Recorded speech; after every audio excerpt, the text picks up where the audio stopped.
Namo Buddhaya.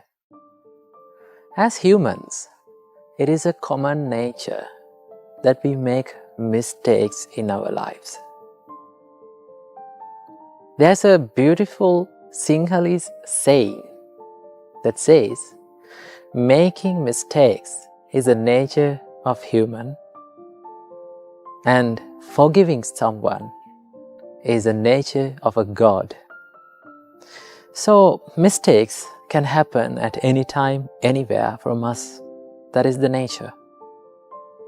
So when we make mistakes, very few of us ask for the forgiveness from others. Very few of us have the strength to say, I'm sorry. Remember, when you say sorry to someone, it doesn't mean that you are wrong. You need to ask for forgiveness from people. Don't be shy to that. It doesn't show that you are a weak person. Because if you know that you have made a mistake, then only you can have the ability to make it correct. If you did not accept your mistakes, if you did not own your mistakes, you will never correct the faults in your life. So you need to practice to say the word, I'm sorry. And also, sometimes you may be accused by people for the mistakes that you haven't done. In such instances, we try to prove them that we are right.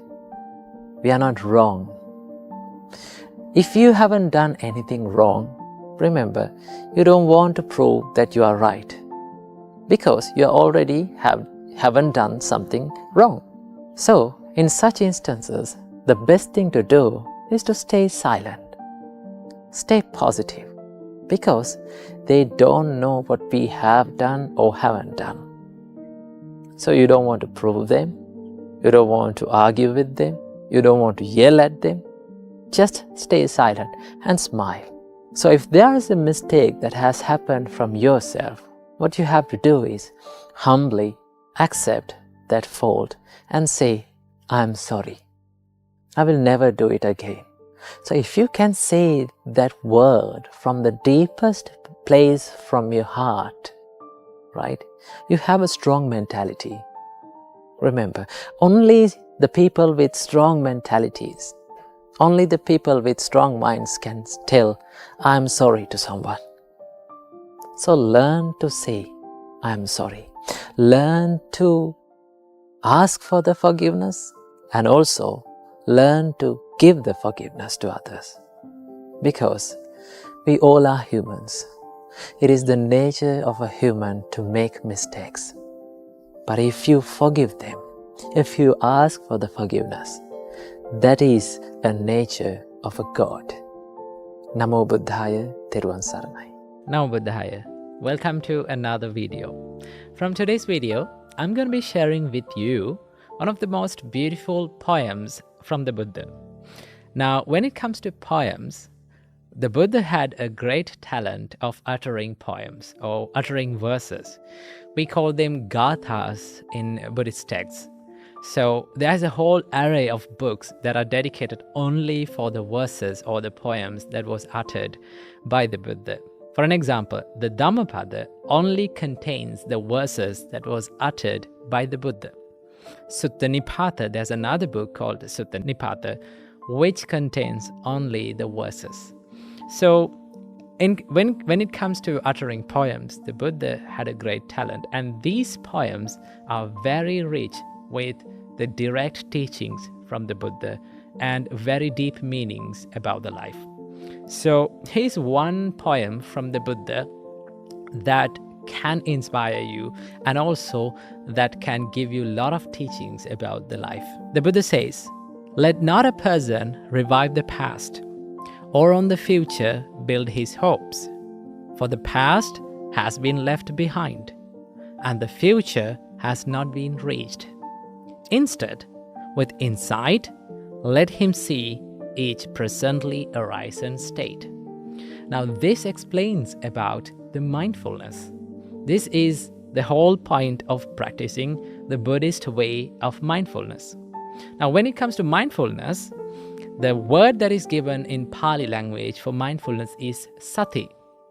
Sati is not always a Buddhist word, or mindfulness is not always a Buddhist word, because before the Buddha also, there were people who practiced sati, but that sati serves a different purpose.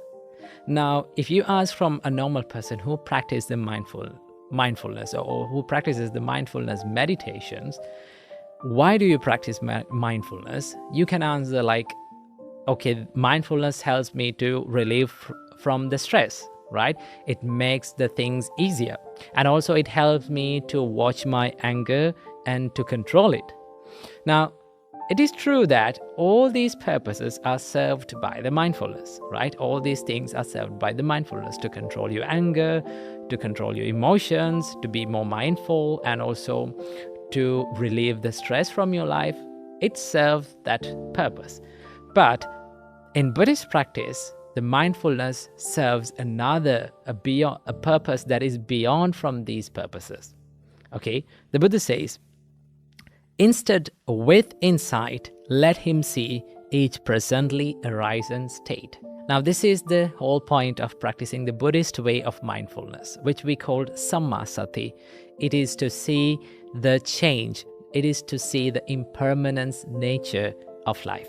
In the first, the Buddha says, let not a person revive the past. That means, if you understand what is past, the past is gone. It is over now, right? So the Buddha says, do not run back into the past.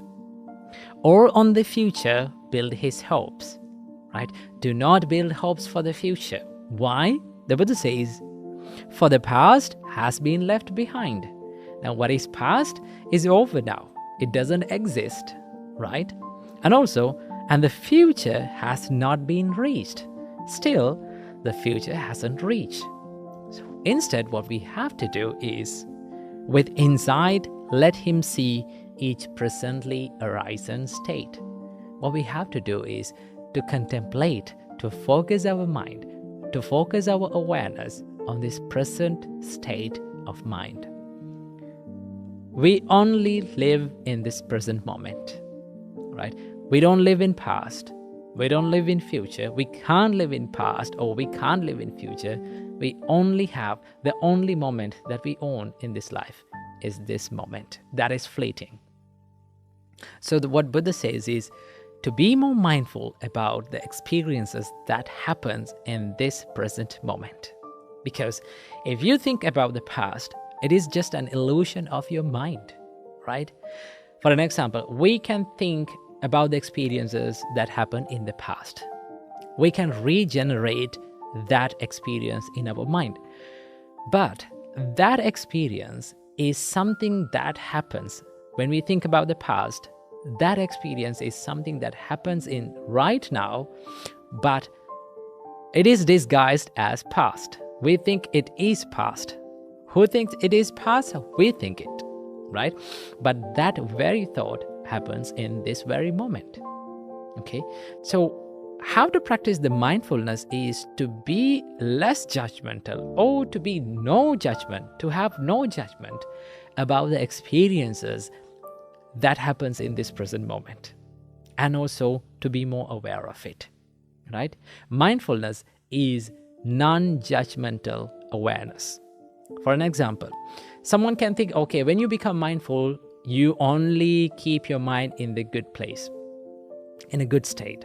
No, the Buddha says, saragang wa chittang, saragang chittang ti bhajanati. That means when one has a lustful mind, he understands that lustful mind as it is, right? That means when he has anger in his mind, he understands the state of mind, that thought, as anger. Now the problem is, we become so much judgmental about the experiences that we have. Either we try to react positively, either we try to respond positively, or to react negatively. right? For an example, let's say we have an uncomfortable thought in our mind. For an example, like anger. What we do is we try to reject that thought, right? We try to reject and we try to push that thought out of our mind. The more we push, the more we create the anger. Okay, so in mindfulness, what we do is we don't judge, we don't label that thought, we just see it as it is. Now, when you do that, you start to not to react to that very thought. And once you start to not to react, once you stop your reactions, what happens?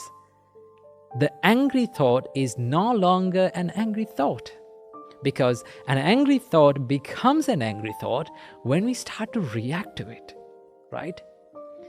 It's something like this. Like you're seeing a traffic pass by, right? You're sitting beside the road and you're seeing a traffic pass by. You don't jump into the middle of the road and you don't try to stop the vehicles, or you don't try to chase behind the vehicles.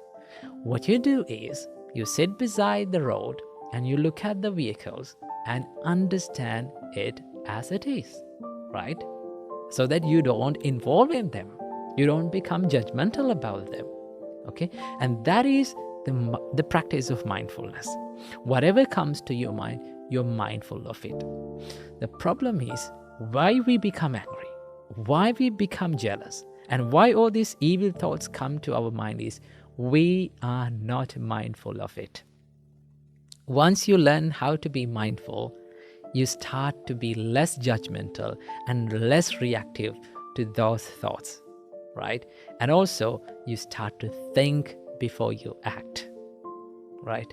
Your mind becomes slower and slower so that you can catch the very thought when it arises. And that is the pinnacle of practicing the mindfulness. And also then you understand that every thought has its own arising and it passes away, right? So every experience that we have has the nature of arising and passing away. Once you realize this nature, the arising nature and the passing away nature, that is what we call the impermanence. And that is called the true nature of life. In Pali, we call it anicca, the change. Now, the Buddha says, once you realize something is subjected to change, and once you realize that everything is subjected to change, everything is anicca, the next realization is if something is subjected to change, it is suffering, right? It is related to suffering. For an example, every suffering in our life, right? Every painful situation, every suffering that we have in our life is due to change, right? We think that we wish the things are not to change, but they change. We wish that certain experiences to not to change, but they changes. We expect that people to not to change, but they change. So every suffering in our life is due to change or anicca. So the Buddha says, yada niccang tan dukkhang. What is subjected to change is suffering. And the next part is yan dukkhang tadanatta. If something is suffering, that should not be considered as self, I or mine or myself, right? So the Buddha says, if something is subjected to suffering, it should not be considered as self or myself. So that is the way to understand the concept of not self. So these three signs of this existence, these three signatas of existence, which is called the anicca, the impermanence, and dukkha, suffering, and anatta, the not self, is the three signata. These are the three signs of this existence, and the whole point of practicing the Buddhist way of mindfulness is to understand these three signatas, the reality of life. So that is why the Buddha says, when you practice mindfulness, when you contemplate and when you focus your mind to this present moment, when it is arising, you know it. When it passes away, you know it. You are mindful of it. And that is the way to understand the true nature of our life. And the next part of this verse is so beautiful, it is so inspiring. The Buddha says, "Today the effort must be made. Tomorrow death may come, who knows? No bargain with mortality." That is one beautiful word. No bargain with mortality. Understand that we all are mortal people. We all are subjected to death, and we all are dying. And there is no bargain with it. When that incident comes to our life, we have to get ready to go. So that when you understand this, the living moment, this present moment is so valuable for you to practice this dharma, for you to practice this spirituality, right? Once you understand that you are subjected to death, you value the value of life. And in the next part, the Buddha says, "Can keep him and his hordes away, but one who dwells thus ardently, relentlessly, by day and night, it is he, the peaceful sage has said, who has had a single excellent night." Once you understand the true nature of the existence, and once you are not running back to the past, and once you learn how to not to expect the future, and once you learn how to be in this present moment and to understand the true nature of life, you can live an excellent night or an excellent day or an excellent life. So this is what Buddha meant from this beautiful poem. So the whole point of practicing the mindfulness in Buddhist practice is to understand the impermanence of life. So I think this little poem will help you to understand more about the Buddha's way of practicing mindfulness. So I have mentioned all the links and all the things that you need to read about this sutra and this poem in the descriptions below. So go check it out them, and also try to practice this mindfulness in your life. Try to add it to your daily life and enjoy a peaceful and a happier life. Namo Buddhaya. Once in the Buddha's time, there lived a woman named Kisa Gautami. She had a son whom she loved with all of her life. But unfortunately, one day her son died because of an incurable disease. Kisa was so sad she did not want to accept her son's death. So she carried her son's body all around the village, finding if anyone could bring her son back to life. At first, people tried to help her. They said, "Kisa, you have to accept your son's death.